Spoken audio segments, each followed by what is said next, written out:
pour un jeune, c'est une expérience très utile, les concours.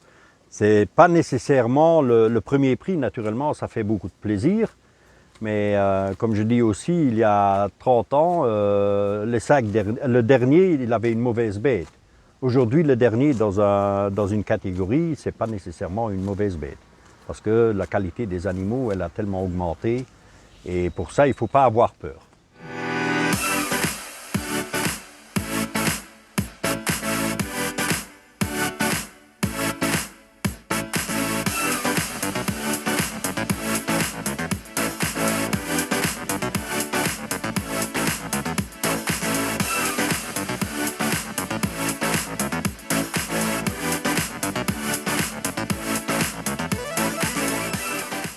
Bonjour Luc, bonjour Andy. Bonjour.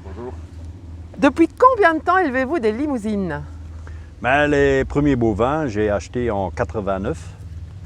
Et en 90, j'ai commencé à acheter des génisses pleines limousines croisées. Et puis très vite, en 91, j'ai commencé à élever de la limousine pur sang avec inscrit au Airbook. Pourquoi cette race? Oh, chez nous, c'était un élevage porcin et je ne me levais pas la nuit. Alors, la décision était prise comme ça, je ne voulais pas passer la nuit à l'étable. Qu'est-ce qu'une belle limousine à tes yeux? Ben, une belle limousine, la limousine est belle par elle-même parce que dans le prix, une vache brune comme ça, c'est beau à voir. Mais pour moi, une bonne limousine, c'est une limousine rentable. Et pour être rentable, c'est une limousine, pour moi, et pour nous dans la ferme, elle doit absolument véler tout seul. Elle doit être docile, parce qu'on ne sait pas trop bien courir. Et puis, oui, voilà, elle doit élever son veau, avoir de la croissance, et voilà. Les deux critères de sélection les plus importants à tes yeux, c'est? Ben, le vélage et le caractère. Ça, on ne fait pas de compromis là-dessus. Quel est l'âge au premier vélage? Par le fait du travail dans la ferme, nous on travaille à 3 ans. De préférence, j'aimerais travailler sur 30 mois, mais alors on a 2 périodes de vélage et ça ne range pas dans la ferme. Et en moyenne, les vaches chez toi, elles vèlent combien de fois? Ah ben on a été forcé à faire partir les vaches plus tôt parce qu'on a changé le système des primes. Mais autrement, on avait beaucoup de vaches au-dessus de 10 ans, au-dessus de 10 vélages même. Et aujourd'hui, ben, on fait véler 3, 4, 5 fois, ça dépend. Et puis on change plus vite. On parlait de docilité. Comment gérez-vous la docilité ici? Ben aujourd'hui, au début, c'était plus difficile. J'ai travaillé beaucoup là-dessus. J'ai toujours choisi des origines dociles. Et dès qu'il y avait un animal qui n'était pas trop comme je voulais, il devait partir. Moi, je dis, j'ai jamais fait des compromis là-dessus. Et aujourd'hui, comme on n'a plus beaucoup de temps pour trop s'occuper, le travail que j'ai fait il y a 20 ans, il rapporte ses fruits aujourd'hui. Est-ce que vous participez au concours? Et si oui, qu'est-ce que tu pourrais dire, Luc, à quelqu'un qui hésite encore à y aller pour l'y encourager?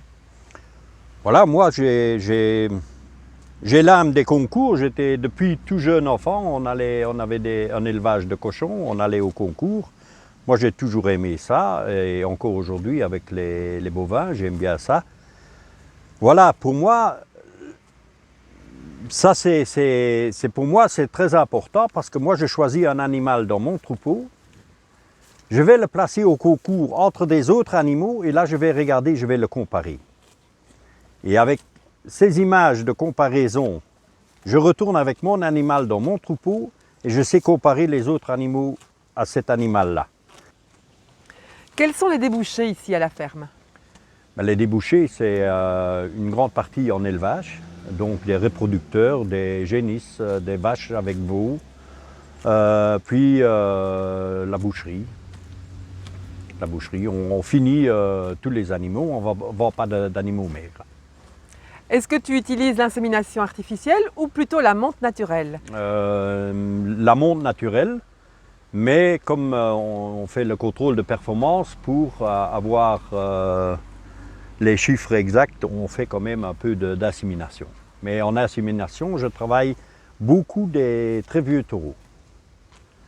Pas toujours les derniers, j'ai encore des vieux taureaux en tête que j'aimerais bien travailler sur certaines origines.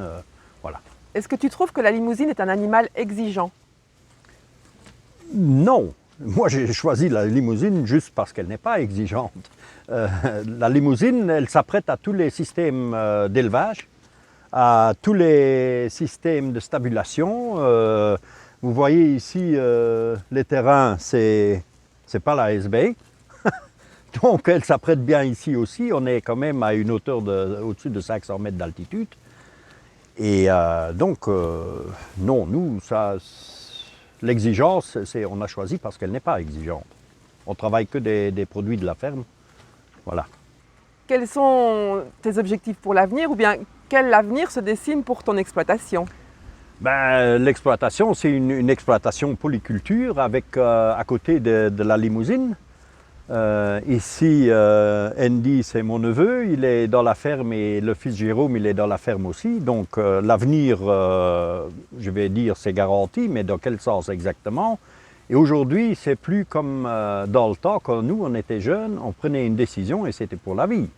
Aujourd'hui, l'agriculture, elle a amené à être flexible, il faut répondre aux demandes qu'il y a et il faut être prêt à bouger. Voilà, alors l'avenir, pour le moment, nous, on continue la ferme comme elle est, mais dans 10 ans, comme elle sera, ça c'est une autre question. Ça, c'est pas seulement nous qui avons le droit de décider là-dessus.